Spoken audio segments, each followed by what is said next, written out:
In this video, we're going to discuss identical particles. This is a feature of quantum mechanics that does not exist in classical mechanics. We'll start by talking about two-particle systems, and then we'll talk about fermions and bosons, and finally exchange symmetry. So, for a two-particle system, we have a wave function, capital psi of R1, R2, and T, where R1 and R2 are the coordinate systems of the two particles.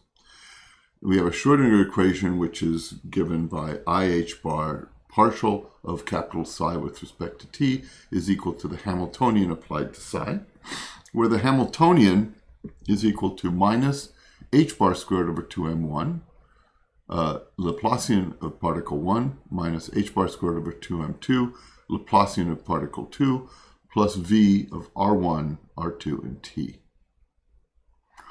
If we want the time-independent wave function for eigenstates of energy, then we write psi, lowercase psi of R1, R2, and the wave function becomes minus h bar squared over 2m1, Laplacian of particle 1 applied to psi, minus 2h bar squared over m2, Laplacian of particle 2 applied to psi, plus v psi is equal to e psi.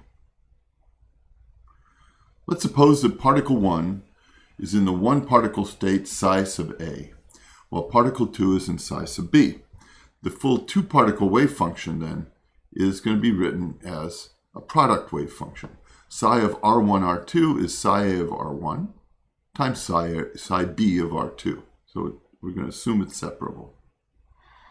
But this is only the case if the particles can be distinguished. That is, if I have particle 1 is red and particle 2 is blue, and I can tell the difference between them. If the particles are identical, like if they're two electrons, then the wave function can't really be seen to choose between states for the two particles, because you can swap the particles and everything should look the same. So the wave function needs to have a symmetry involved with the two identical particles. There are two such states. One is psi plus of R1, R2, which is some normalization constant times psi a of R1, psi b of R2, plus psi b of R1, psi a of R2. So in this case, it's perfectly symmetric with particles 1 and 2. The other state is an antisymmetric state. Again, you have a normalization constant, and you have psi a of R1, psi b of R2, minus psi b of R1, psi a of R2. And this one is antisymmetric with respect to R1 and R2. The two signs then imply very different behavior, and they're characteristic of two different particles with names bosons, which are the plus sign, and fermions with the minus sign. Particles with integer spin are bosons, and they will have functions that are like the plus functions, psi plus. Particles with half-integer spin are called fermions, and they'll have wave functions that look like the minus sign wave function here. So let's look at the properties of fermions. If we assume that the fermions have psi minus of R1, R2, which is equal to the normalization constant psi a R1, psi b R2 minus psi b R1, psi a R2, then this wave function describes a fundamental property of this kind of particle. Suppose that I have two identical fermions, both in the same state, psi a. Then when we write psi minus of R1, R2, we write psi a R1, psi a R2, minus psi a R1, psi a R2. And what you see that is that this function actually does not exist. It's equal to 0. So because fermions stay in this state, psi minus, one of the fundamental properties of these particles is that no two of these particles can be in the same state simultaneously. So that these fermions and fermions in general cannot occupy the same state with the same quantum numbers. This is called the Pauli exclusion principle, and it's a fundamental property of all fermions, electrons, protons, quarks, anything that has a half-integer spin. In contrast, bosons have no such restriction. There can be an infinite number in the same state, because if you see that you have a plus sign, then you never get a zero in your wave function. The wave function always exists if it's a symmetric state. So what are some examples of bosons? Well, photons, mesons, phonons, and, for example, helium-4. A more formal way of describing this property of fermions and bosons is to define what's the so-called exchange operator, P. And the exchange operator basically swaps identical particles.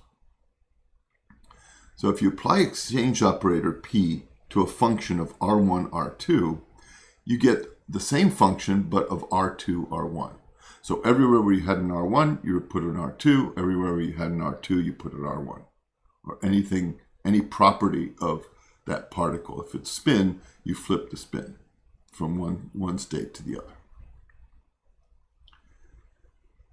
Now, if you want F to be an eigenfunction of the exchange operator, then that means that this quantity, F of R2, R1, is equal to some eigenvalue alpha times F of R1, R2.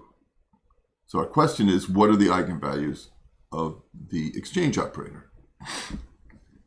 Well, if I apply the exchange operator again, I get P squared applied to the function. Well, the first one swaps R1 and R2. The second one swaps them back. So clearly I get the eigenvalue twice, so I get alpha squared, times the function back again. This allows us to calculate what the eigenvalue for a single P operator is. So because P squared's eigenvalue is 2, the eigenvalues of P must be plus or minus 1. So there are two possible eigenvalues under exchange. One is where the wave function is returned with a plus sign, and the other one is where the wave function is returned with a negative sign. And you can sort of guess which one is which. The bosons would be the plus sign, and the fermions would be the minus sign. Now, one of the rules of treating identical particles is that you have to treat them identically in the Hamiltonian. So if M1 must be equal to M2 if they're identical. And the potential V of R1, R2 has to be equal to V of R2, R1. So the potential has to be equal under exchange. It has to be the same thing under exchange. So if that's the case, then P and H will commute. And that means it can be simultaneous eigenfunctions of both the Hamiltonian and the exchange operator, right? That's one of the rules that we learned before when we were talking about formalism of quantum mechanics. When two operators commute, you can have simultaneous eigenfunctions. So the consequence is that there are solutions to the Schrödinger equation which are symmetric, those are the bosons, and antisymmetric, which are the fermions, under exchange.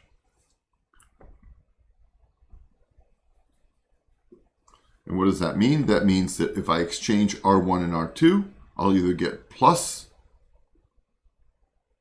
R1, R2 or minus R2, R1. Right? When I exchange, I'll either get minus or plus.